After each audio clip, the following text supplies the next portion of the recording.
Reporter breaking first on reporter. തനിക്കെതിരെയുള്ളത് UDF സർക്കാരിന്റെ കാലത്തെ മെനഞ്ഞെടുത്ത കള്ളക്കേസാണെന്ന് ആന്റണി രാജു. രാഷ്ട്രീയമായി ഇല്ലാതാക്കാനായിരുന്നു ശ്രമം. നിയമ പോരാട്ടം തുടരുമെന്നും തെളിമയോടുകൂടി വോട്ടർമാരിലേക്ക് ഇനിയും രംഗത്തിറങ്ങാൻ കഴിയുമെന്നുമാണ് ആന്റണി രാജു പറയുന്നത്. തിരിച്ചടിയായ ഹൈക്കോടതി വിധിക്ക് ശേഷമുള്ള ആന്റണി രാജുവിന്റെ ആദ്യ പ്രതികരണം ഇതാ റിപ്പോർട്ടർ.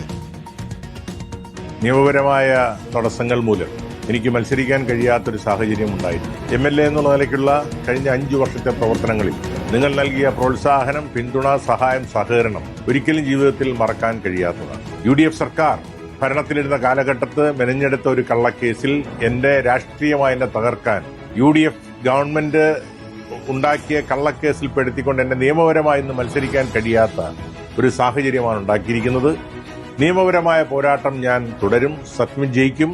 കൂടുതൽ തെളിമയോടുകൂടി നിങ്ങളോടൊപ്പം കൈകോർത്ത് പിടിച്ച് ഇനിയും മുന്നോട്ട് പോകാൻ എനിക്ക് വരാൻ കഴിയുമെന്നുള്ള പ്രത്യാശയാണ് എന്നെ നയിക്കുന്നത്.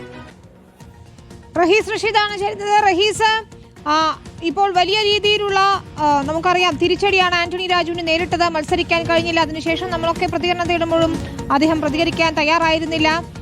ഇപ്പോൾ തെരഞ്ഞെടുപ്പ് പ്രചാരണത്തിൽ സജീവമായിട്ടുണ്ടോ? എവിടെ നിന്നാണ് ഈ പ്രതികരണം?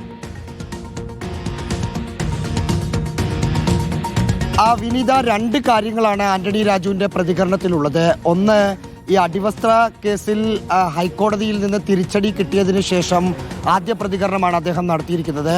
UDF സർക്കാർ കള്ളക്കേസിൽ പെടുത്തിയതിൻ്റെ ഫലമാണ് തനിക്കെതിരായുള്ള കേസും മറ്റു നിയമ നടപടികളും എന്ന് അദ്ദേഹം വിശദീകരിക്കുന്നു. തെളിമയാർന്ന പ്രവർത്തനത്തിലൂടെ തിരിച്ചെത്തും എന്ന ആത്മവിശ്വാസം പ്രകടിപ്പിക്കുന്നുണ്ട്. ഒപ്പം തിരുവനന്തപുരം മണ്ഡലത്തിലെ LDF സ്ഥാനാർത്ഥി സുധീർ കർമ്മനയ്ക്ക് വേണ്ടി വോട്ട് അഭ്യർത്ഥിക്കുകയും ചെയ്യുന്നുണ്ട്. പക്ഷേ അദ്ദേഹത്തിൻ്റെ വോട്ട് അഭ്യർത്ഥന ഇപ്പോൾ നമ്മൾ സ്ക്രീനിൽ കാണിച്ച ആ വീഡിയോയിൽ മാത്രം ഒതുങ്ങുകയാണ്.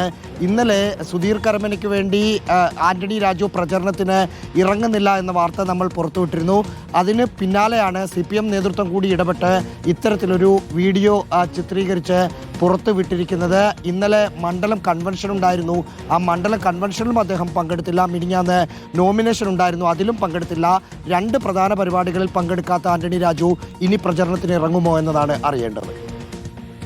ശരി, റഹീസ് റഷീദാണ് വിശദാംശങ്ങൾ നൽകിയത്. UDF സർക്കാർ മെനഞ്ഞെടുത്ത കള്ളക്കേസാണെന്നാണ് ഇപ്പോൾ ആന്റണി രാജുവിന്റെ ആദ്യ പ്രതികരണം വരുന്നത്. റിപ്പോർട്ടർ ചാനലാണ് അദ്ദേഹം പ്രതികരണം നൽകിയത്. ഏതായാലും പ്രചാരണത്തിന് എത്തുന്നില്ല ആന്റണി രാജു എന്നതും ശ്രദ്ധേയമായ കാര്യമാണ്.